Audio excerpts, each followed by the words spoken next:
사순절 두 번째 주일 혀를 길들이는 신앙이라고 하는 제목으로 하나님의 말씀 선포하겠습니다. 옛날에 세 딸을 둔 가난한 양반이 있었습니다. 이 세 딸은 얼굴은 다 예뻤습니다마는 각기 한 가지씩 결점을 가지고 있었습니다. 첫째 딸은 몹시 게을렀고 둘째 딸은 무얼 훔치는 도벽이 있었습니다. 그리고 셋째 딸은 험담하는 버릇이 있었습니다. 옆 동네에 큰 부자가 있었습니다. 그 부자에게는 아들만 셋이 있었습니다. 어느 날 그 부자가 찾아와서 세 딸을 모두 며느리로 드리고 싶다고 청했습니다. 가난한 양반은 기뻤지만은 딸의 결점이 마음에 걸려서 딸의 결점을 이야기를 했습니다. 그랬더니 부자가 하는 이야기가 그 정도 결점은 내가 살아가면서 고쳐가며 살겠습니다. 그래서 세 딸과 세 아들이 혼례를 했습니다. 부자는 며느리들의 결점을 고치기 위해서 게으른 첫째 며느리에게는 여러 명의 하녀를 붙여주었습니다. 그리고 도벽이 있는 둘째 며느리에게는 창고 열쇠를 맡겨서 원하는 것은 언제든지 가질 수 있도록 했습니다.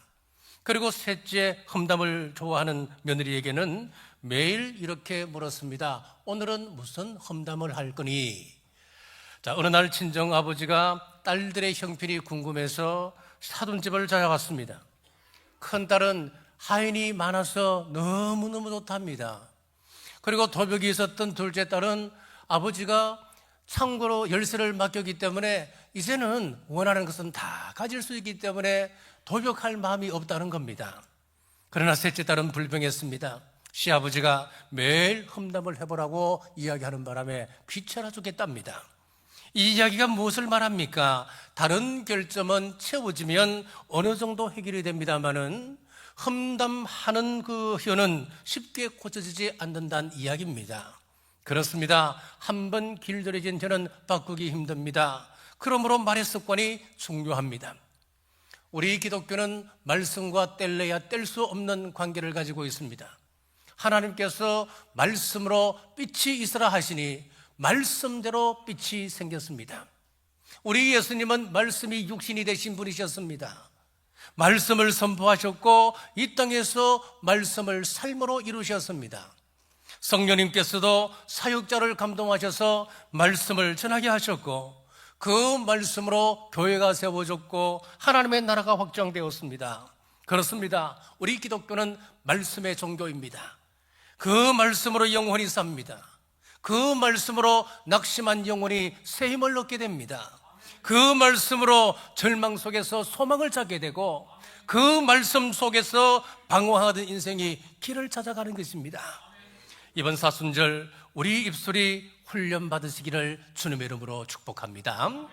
첫째, 작은 혀가 인생의 방향을 결정합니다. 첫째, 말의 입의 재갈입니다. 3절입니다.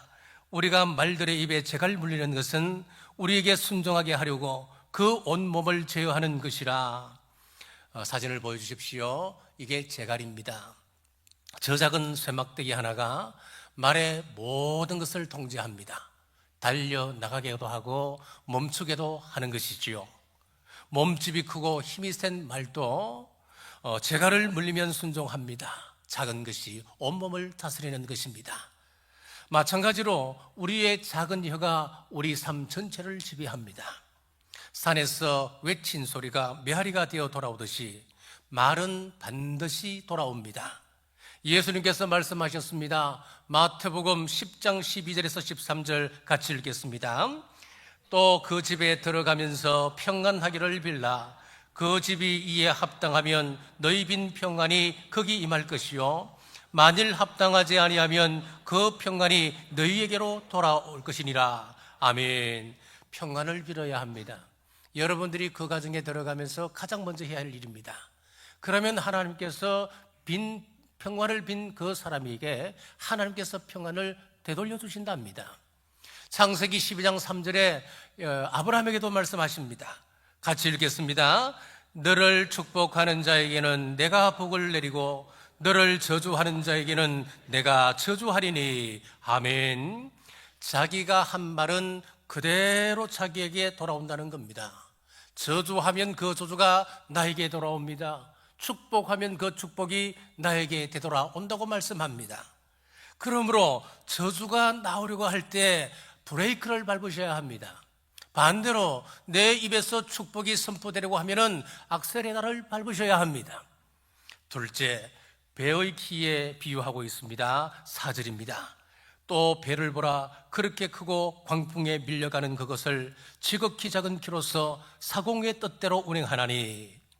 아무리 큰 배라도 이 작은 키가 그 배를 이끌어갑니다. 키가 방향을 정하게 되는 것이지요. 때로 풍랑을 만납니다. 풍랑을 만났을 때 선장은 절대로 놓치지 말아야 할 것이 하나 있는데 키입니다. 그 키를 잡고 높은 파도를 타야 그 배가 안전할 수 있는 것입니다. 우리가 돌아봅시다. 혀가 바로 그 키입니다. 말 한마디가 분위기를 바꾸지 않습니까? 한마디 말이 사람의 마음을 열기도 하고 닫기도 하는 것입니다.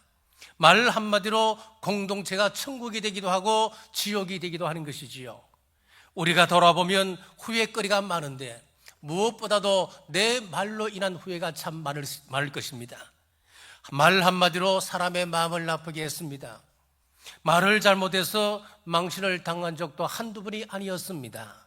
말을 잘못해서 사람을 잃어버리는 일이 부지기수였고, 말을 잘못해서 그동안 쌓아나왔던 그 공든탑이 와르르 한순간에 무너지기도 했었습니다. 그러므로 혀를 붙들어야 우리의 인생을 잘 운행해 나갈 수가 있습니다. 셋째, 불에 비유하고 있습니다. 5절에서 6절입니다. 이와 같이 혀도 작은 지체로 돼 큰 것을 자랑하도다. 보라, 얼마나 작은 불이 얼마나 많은 나무를 태우는가. 혀는 곧 불이요 불의의 세계라. 혀는 우리 지체 중에서 온몸을 더럽히고 삶의 수레바퀴를 불사르나니 그 사르는 것이 지옥불에서 나느니라. 불은 얼마나 유용한 도구입니까? 불은 참 유용합니다. 그러나 통제되지 아니한 불은 모든 것을 불태웁니다. 작은 불씨가 온산을 태우는 것이지요. 마찬가지로 무심코 던진 그 한마디 말로 인하여 한 사람 일생이 망쳐질 수도 있습니다.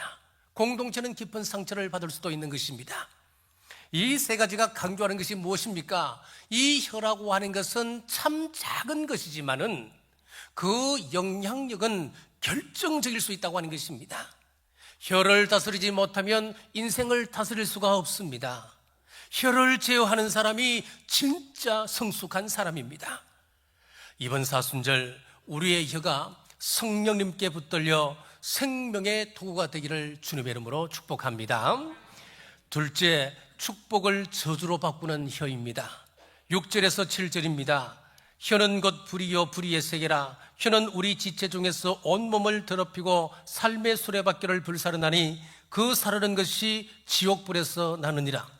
여러 종류의 짐승과 새와 벌레와 바다의 생물은 다 사람이 길들일 수 있고 길들여 왔거니와. 자, 혀는 온 몸을 더럽히고 삶의 수레바퀴를 불사른다라고 했습니다. 여기서 삶이라고 하는 단어는 헬라어 게네시스라고 하는 단어에서 나왔습니다. 게네시스, 그러니까 여러분 비슷한 단어를 알고 있지요. 창세기를 영어로 제네시스라 그러잖아요. 자, 헬라어 게네시스와 영어 제네시스는 같은 말입니다. 게네시스는 무슨 뜻을 가지고 있느냐 하면은 기원, 시작, 탄생, 그런 뜻을 가지고 있습니다. 하나님께서 시작한 인생, 하나님께서 시작한 가정, 하나님께서 세우신 공동체, 그 거룩한 게네시스를 혀가 불태울 수 있다라고 말씀하고 있습니다. 그런데 그 불이 어디서 나온다 그랬습니까? 지옥불에서 난다 그랬습니다. 지옥은 헬라 말로 게헨나라고 하는 단어를 사용합니다. 게네시스 창조 세계가 게헨나, 지옥의 불로 바뀔 수 있다고 하는 것입니다. 축복이 저주로 바뀌는 것, 은혜가 상처로 바뀌는 것, 그 출발점이 바로 혀라고 하는 것입니다. 에덴 동산에서도 뱀의 혀가 하나님의 창조 질서를 무너뜨렸습니다. 하나님께서 만드신 그 가정을 보십시오. 가정이 무엇 때문에 무너졌습니까? 우리의 혀 때문에 무너지지 않았습니까? 혀를 지키면 게네시스를 지켜냅니다. 혀를 놓치면 게헨나의 불이 번져 태우게 되게 됩니다. 존 가트만 박사가 이혼한 삼천상 그 부부를 추적 조사해서 이혼하지 않는 법이라고 하는 책을 썼습니다. 자, 그 책에 보면은 이런 이야기들이 나옵니다. 삼천상에 이혼한 부부를 쭉 인터뷰를 하고 조사를 해보니까 대부분 하는 말은 그래요. 자녀 때문에 이혼했다, 경제 때문에 이혼했다, 서로 부부간에 사랑이 식어져서 이혼했다, 아니면은 기타 여러 가지 이유들을 댑니다만은 실제로 그 내면을 들여다보니까 한 가지였다는 거예요. 말 때문에 이혼하게 되었다고 하는 것입니다. 그래서 네 가지 유형의 말을 이렇게 이야기합니다. 첫째는 비난하는 말입니다. 당신 왜 그따위야? 당신은 맨날 그래. 자, 두 번째는 경멸하는 말입니다. 수준 떨어지는 사람이랑 못 산다니까, 말이 통해야지 뭐, 이렇게 상대를 경멸하는 말을 한다는 거예요. 셋째는 방어적 태도입니다. 아내가 요즘 당신이 너무 무뚝뚝해서 나 참 서운해. 그러면은 남편이 딱 방어를 친다는 거예요. 나는 지금 회사에서 어떻게 생활하는 줄 아냐고. 내가 이렇게 고생하는 것은 당신이 행복하게 하기 위해서, 그리고 우리 가정의 행복을 위해서 내가 불철주야 이렇게 일을 하는데, 그냥 당신은 그냥 뭐 편하게 집에 살면서 뭘 안다고 그래. 네 번째, 담쌓기입니다. 무슨 이야기를 하려고 하면 됐어, 그만해, 나 피곤해, 나 잔다니까 그만하라고. 이 네 가지 말이 반복될 때 관계는 서서히 무너져 내리더라고 하는 것입니다. 입술에 30초, 가슴에 30년이라고 하는 말이 있는데, 말은 짧지만은 상처는 오래 간다는 이야기지요. 그러므로 부부라 해도 가족이라 해도 넘어서는 안 될 선이 있는 것입니다. 욱하는 마음에 던진 말, 그래 이혼하자. 욱하는 마음에 던진 말, 에이 결혼 잘못했어. 이런 말들이 우리 인생의 수레바퀴를 불태우는 것입니다. 자, 7절에서 8절 같이 읽겠습니다. 여러 종류의 짐승과 새와 벌레와 바다의 생물은 다 사람이 길들일 수 있고 길들여 왔거니와, 혀는 능히 길들일 사람이 없나니 쉬지 아니하는 악이요 속이는 독이 가득한 것이라. 아멘. 짐승들은 길들일 수 있습니다만은 혀는 길들일 수 없답니다.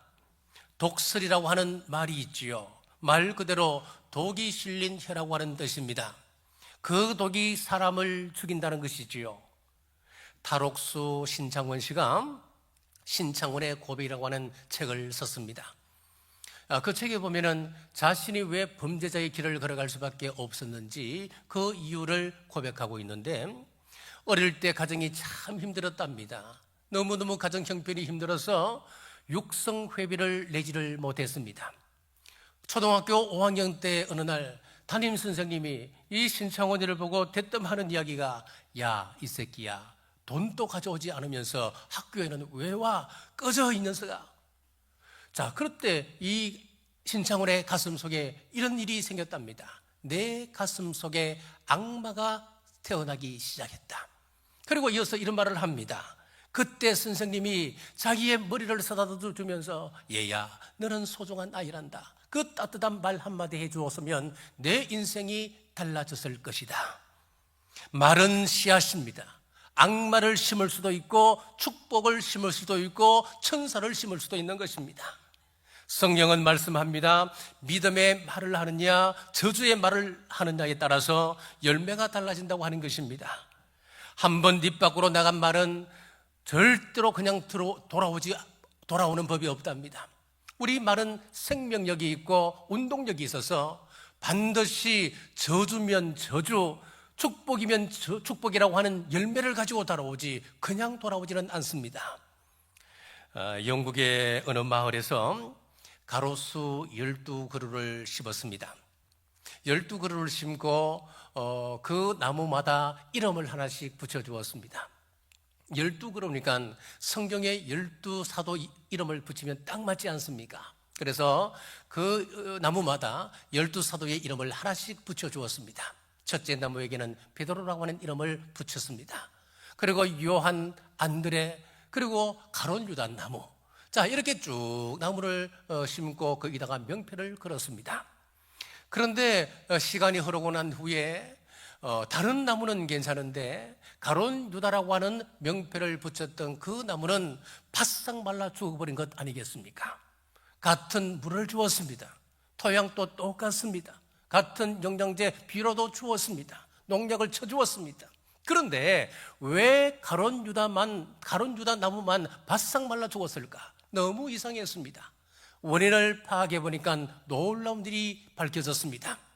지나가는 사람들마다 이 가론 유다 나무를 향하여서 에이, 예수님을 팔아먹은 놈, 에이, 쓸모없는 놈, 저 배신자, 저 이름은 이 땅에서 사라져야 해. 가론 유다라고 하는 이름이 붙은 나무를 향하여 사람들이 저주를 퍼붓기 시작했고 부정적인 말을 던지기 시작했습니다.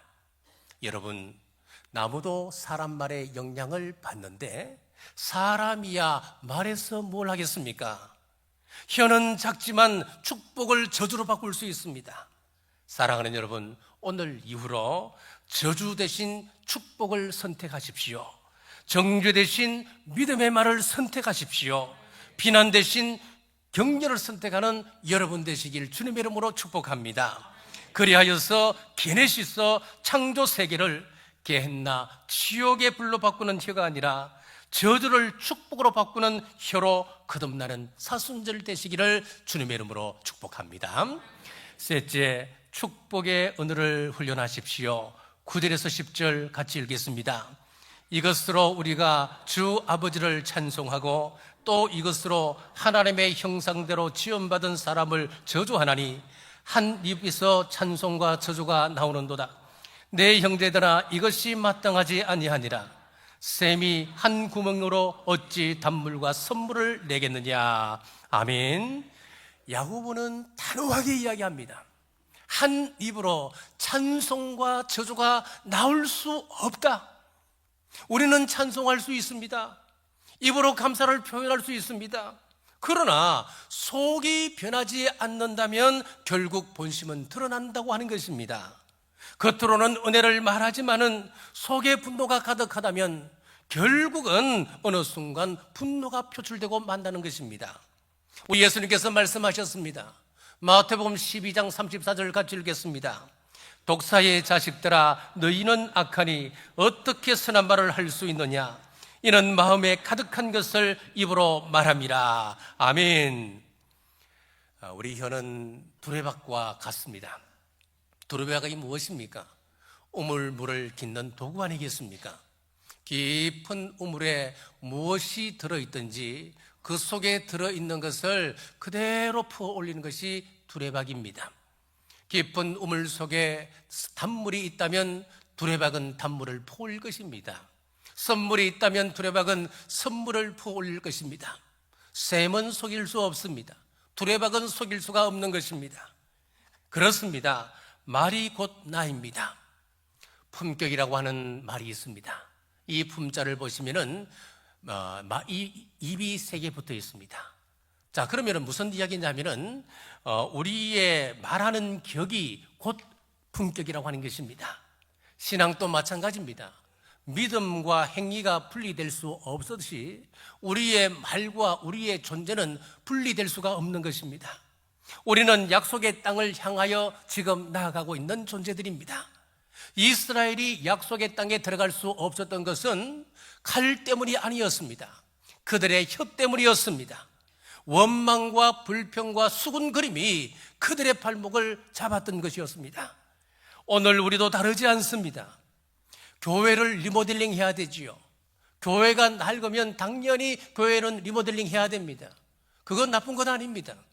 그런데 교회를 리모델링 하기 전에 우리는 먼저 우리의 입술을 리모델링 해야 합니다. 예배당이 아무리 아름다워도 화려한 언변으로 사람의 마음을 움직이는 능력이 있다 하더라도 그 입술이 거칠면은 그 예배는 오염될 수밖에 없습니다. 단물에 선물이 섞이면 그 단물은 오염되어서 마실 수가 없는 물이 되는 것입니다. 예배 시간에 입술로 하나님을 찬송합니다. 그런데 예배가 끝난 후에 335 모여서 험담을 시작한다면 그 찬송은 힘을 잃게 됩니다. 그 찬송을 우리 하나님께서 어떻게 받으시겠습니까?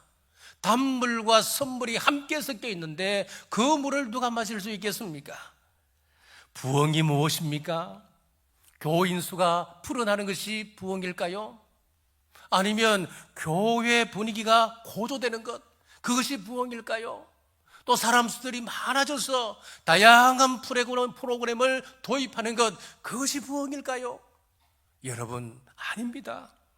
마틴 로이드 존슨 목사님은 하나님께서 오시는 것, 그것이 부흥이다 그랬습니다.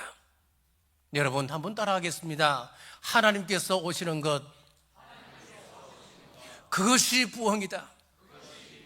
하나님이 임재하시는 것, 하나님이 찾아오시는 것, 그것이 부흥이다. 아멘. 그렇습니다. 그럼 생각해 보십시오. 우리가 모이면은 수군거리고 비난하는 그 자리에 우리 하나님께서 찾아오시겠습니까? 우리가 예배드리고 이 자리에서 돌아서면 수군거리고 있다면은 그 자리에 우리 하나님께서 찾아오시겠습니까? 부흥이 있을 수 있겠느냐는 겁니다. 여러분, 겉으로는 은사가 나타나고 놀라운 일이 일어나서 사람들이 모여든다 하더라도, 스타 목사라서 가는 곳곳마다 사람들이 구름처럼 몰려드는 그런 인기 있는 목회자라 하더라도 그 안에 정죄와 비난과 입술이 정결치 못하다면, 구별된 입술을 갖지 못하다면 그것은 참된 부흥이 아닌 것입니다. 이것이 오늘 성경입니다. 우리 예수님, 우리 하나님 오실 수가 없습니다. 여러분, 대형교회 너무 부러워하지 마십시오. 우리가 부러워해야 하는 것은 그 교회에 우리 하나님의 임재가 있는 그 교회가 될 것인가, 이거 보셔야 합니다. 대형교회라 하더라도 하나님의 임재가 사라지고 없다면, 온갖 비난의 말이 난무한 그런 장소라 한다면 우리는 부러워할 이유가 없습니다. 우리 교회가 크지는 않지만은 하나님의 임재가 있고 하나님의 뜻을 따르기 위하여 애쓰는 교회라면 저는 우리 교회에 하나님의 부흥이 있을 거라 생각합니다. 하나님께서 우리 교회에 임재하실 거라 저는 믿습니다. 이게 교회입니다. 그러면 반대로 한번 생각해 보십시오. 하나님께서 찾아오시는 것, 하나님께서 이 시간 찾아오시는 교회, 그 교회가 부흥이 있는 교회란다면 하나님께서 떠나신다면 그것은 뭐라고 이야기하겠습니까? 하나님께서 떠나시는 것은 가장 두려운 심판입니다. 성경에 보면 내버려 두셨다라고 하는 말씀이 나옵니다. 로마서 1장 24절 같이 읽겠습니다. 그러므로 하나님께서 그들을 마음의 정욕대로 더러움에 내버려 두사. 로마서 1장 26절 같이 읽겠습니다. 이 때문에 하나님께서 그들을 부끄러운 욕심에 내버려 두셔서. 로마서 1장 28절입니다. 같이 읽겠습니다. 하나님을 마음에 두기 싫어하며 하나님께서 그들을 그 성실한 마음대로 내버려 두사. 자, 여기 보면은 3번이나 반복적으로 내버려 두셨다 그런 표현이 나옵니다. 하나님이 간섭하지 아니하시는 것, 그것이 과연 축복일까요? 내가 하나님을 떠나 내 마음대로 살아가는데 하는 일들마다 잘 풀립니다. 적당하게 속이며 장사를 하는데도 하는 사업들마다 내 손이 닿는 곳곳마다 대박이 터지는 겁니다. 내가 불의한 방법으로 청탁을 해서 내가 진급을 하는데 다른 사람들보다 이 상상 이상으로 너무 잘 되는 겁니다. 여러분, 그것이 축복일까요? 여러분, 아닙니다. 여러분, 하나님께서 지금 그 사람에게 개입하고 계시지 아니하신다면 그 사람은 하나님의 큰 심판 가운데 그 한 사람입니다. 하나님께서 무관심한 그 사람은 하나님의 심판 가운데 있는 것입니다. 내가 잘못된 길로 걸어갈 때에 하나님께서 내 발목을 부여잡는 것, 그것이 바로 하나님의 축복입니다. 죄는 새롭지 않습니다. 마귀는 창조적인 존재가 되지 못하기 때문에 언제나 전략은 똑같습니다. 불평하게 합니다. 원망하게 합니다. 질투하게 만듭니다. 수근수근거리게 만듭니다. 그래서 공동체를 무너뜨리는 것입니다. 항상 마귀의 전략은 똑같습니다. 사랑하는 여러분, 인생을 바꾸시려면 입술을 바꾸셔야 합니다. 비난을 거두십시오. 수근거림을 거두십시오. 이제 대신 칭찬을 훈련하십시오. 격려를 훈련하십시오. 축복을 훈련하는 여러분 되시길 주님의 이름으로 축복합니다. 샘이 바뀌면 물이 바뀝니다. 마음이 새로워지면 말이 바뀌게 되는 것입니다. 우리 교회가 잔잔한 호수처럼 맑고 깊은 공동체 되시기를 주님의 이름으로 축복합니다. 말씀을 맺겠습니다. 사탄이 사람을 흔들 때 환경보다 먼저 사용하는 것이 혀입니다. 에덴 동산에서도 칼이 아니라 말로 시작했습니다. 아름다움을 가장한 거짓, 달콤한 유혹의 말 한마디가 관계를 깨뜨리고 가정을 무너뜨렸습니다. 오늘도 다르지 않습니다. 거짓말하게 하고 이간질하게 하고 좋은 관계를 갈라놓는 것, 그것은 마귀의 전술입니다. 그러므로 우리는 혀를 잘 지켜내셔야 합니다. 어떻게 지킬 수가 있겠습니까? 마가다락방에 성령님께서 임하셨을 때에 가장 먼저 붙으신 것은 손이 아니었습니다. 그들의 혀였습니다. 성령 충만의 첫 열매는 입술의 변화였습니다.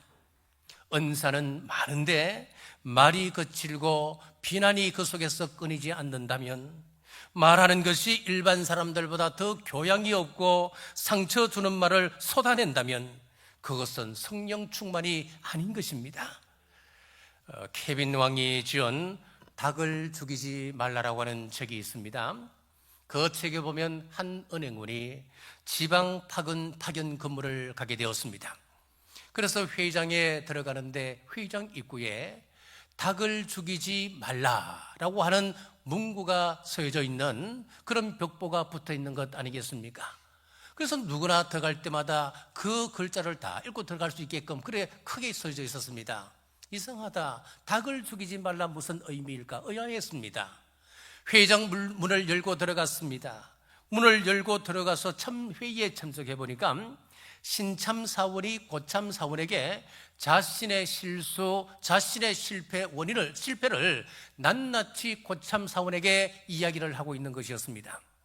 자, 그런데 보통 다른 직장 같으면은 고참사원이 질책을 하고, 야, 그러니까 네가 실패한 거야. 그거는 잘못된 거야. 방법이 잘못되었어. 저 이렇게 꾸짖는 것이 아니었습니다. 마치 형처럼 아주 조곤조곤 조용하게, 네가 실패한 원인은 이것 때문인 거야. 이 문제만 해결하면 너는 다시 할 수 있어. 격려하는 것, 그것을 보고 닭을 죽이지 말라라고 하는 말이 저런 의미구나 깨닫게 되었다는 겁니다. 자, 닭은 이런 습성을 가지고 있다 그러지요. 내 몸에 작은 상처가 생겼습니다. 피가 흐릅니다. 그러면은 다른 닭들이 그 상처를 보고 우르르 달려들어서 그 상처를 쪼아대기 시작하는 겁니다. 그래서 상처 입은 그 닭을 죽이고 마는 것입니다. 이것이 닭의 습성이라고 하는 것입니다. 실수한 사람에게 벌떼처럼 몰려가서 비난하고 몰아붙이는 회의, 이것이 닭들의 행위입니다. 교회도 마찬가지입니다. 누가 실수 하나 지켜보고 있다가 약점이 보이면 몰려가서 험담을 늘어놓기 시작합니다. 그러면 그 사람은 상처를 입고 말하는 사람은 병들고 그 공동체는 약해집니다. 우리 하나님은 닭들의 회의를 기뻐하지 아니하십니다.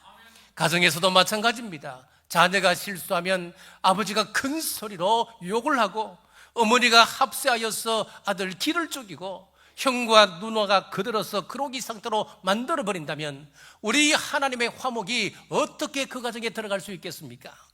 마크 트웨이는 나는 한 번 칭찬을 받으면 2달을 버텨낸다, 그런 말을 했어요. 자, 그러면은 한 번 칭찬을 받으면 2달을 견딘다 그랬는데, 이 사람 말대로라면은 우리가 1년에 6번 칭찬을 받으면 1년은 걷더니 지날 수 있다고 하는 그런 계산이 나오지요. 이번 사순절 우리의 입술이 거룩해지기를 원합니다.